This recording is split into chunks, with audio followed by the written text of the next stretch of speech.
Bismillahirrahmanirrahim. Assalamualaikum warahmatullahi wabarakatuh. Perkenalkan, nama saya Ayu Apriliana, NIM K75171010. Di sini saya ingin memperlihatkan mengenai video inti dari pembelajaran micro teaching. Selamat menyaksikan. Nah, kita perlu mengetahui dulu asal dari kata arsip.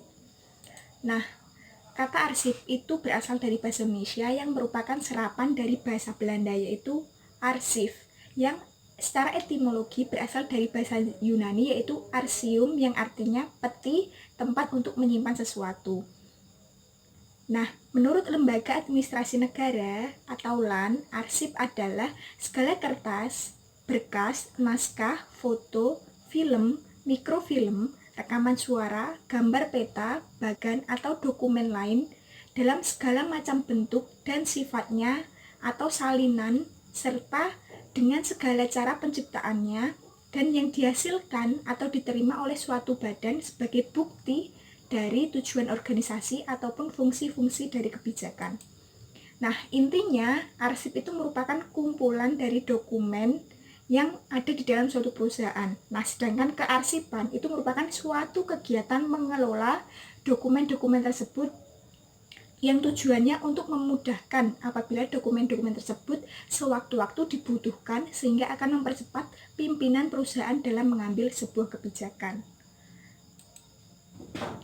Nah, macam-macam arsip. Arsip di sini dibagi menjadi dua, yaitu ada arsip dinamis dan arsip statis.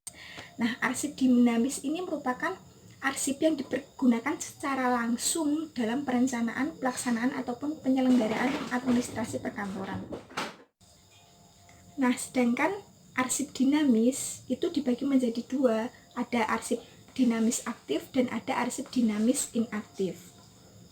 Nah, arsip dinamis aktif ini jangka waktu penggunaannya itu masih sering digunakan, sedangkan arsip dinamis inaktif itu jangka waktu penggunaannya itu sudah jarang digunakan. Selanjutnya ada arsip statis. Nah, arsip statis ini sudah tidak digunakan lagi secara langsung dalam perencanaan, pelaksanaan ataupun penyelenggaraan administrasi perkantoran. Nah, tujuan kearsipan yaitu diantaranya agar arsip itu dapat terpelihara dengan baik, teratur, dan aman. Kemudian yang kedua, untuk memudahkan apabila sewaktu-waktu arsip itu dicari dan dapat ditemukan secara cepat dan tepat. Yang ketiga, menghindari pemborosan waktu ataupun tenaga dalam mencari arsip yang dibutuhkan. Kemudian yang keempat, untuk menjaga kerahasiaan arsip, dan yang kelima, untuk menjaga kelestarian arsip. Nah, nilai guna arsip itu ada 6. Nah, kita dapat menyebutnya menjadi Alfred. Nah, Alfred itu merupakan singkatan.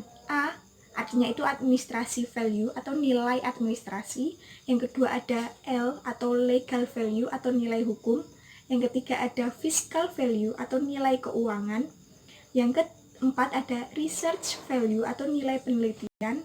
Yang kelima ada education value atau nilai pendidikan. Dan yang terakhir ada documentation value atau nilai dokumentasi. Nah, mengapa sih arsip itu penting untuk disimpan? Itu ada singkatannya. Arsip: A amankan, R rawat, S semua, I informasi, P penting. Nah, selanjutnya kita akan membahas mengenai macam-macam peralatan kearsipan.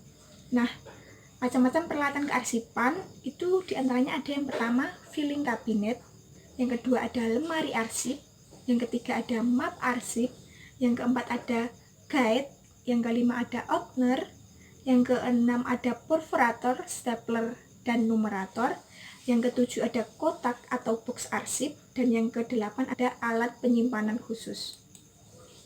Nah, sedangkan perlengkapan kearsipan itu diantaranya yaitu yang pertama ada kartu indeks, yang kedua ada kartu tunjuk silang, yang ketiga ada lembar pinjam arsip, yang keempat ada map pengganti, dan yang kelima ada buku arsip. Nah, selanjutnya kita akan membahas tentang macam-macam kearsipan. Nah, sistem kearsipan itu terdapat 4 macam, yaitu ada sistem abjad, geografis, kronologis, dan subjek. Nah, sistem abjad itu dimana arsip itu disimpan berdasarkan abjad, yaitu dari huruf A sampai huruf Z ataupun sebaliknya. Nah, sedangkan sistem geografis yaitu Arsip disimpan itu berdasarkan kegiatan di mana dokumen tersebut disusun menurut wilayah ataupun daerah. Kemudian yang ketiga ada sistem kronologis. Nah, dalam hal ini arsip disusun berdasarkan urutan tanggal yang tertera dalam setiap dokumen. Kemudian yang terakhir ada sistem subjek. Nah, dalam sistem subjek ini arsip itu disimpan berdasarkan permasalahan. Ini adalah gambar dari perlengkapan arsip, peralatan arsip, yaitu diantaranya ada filing cabinet, itu di pojok itu seperti lemari, kemudian di bawahnya ada perforator, kemudian di samping filing cabinet ada guide, di bawah guide ada numerator, dan di samping guide ada opener. Nah, di bawah opener itu ada kartu indeks, kemudian di bawah kartu indeks ada lembar peminjaman arsip, dan di bawah sendiri itu ada kartu tunjuk silang. Nah, demikian tadi materi tentang kearsipan. Nah, sekarang tugas kalian adalah mengidentifikasi peralatan dan perlengkapan arsip beserta dengan kegunaannya. Silahkan dikerjakan. Waktunya 5 menit dari sekarang ya, dikerjakannya individu. Demikian tadi video pembelajaran inti dari pembelajaran micro teaching. Sekian dari saya, apabila ada salah kata mohon maaf. Wassalamualaikum warahmatullahi wabarakatuh.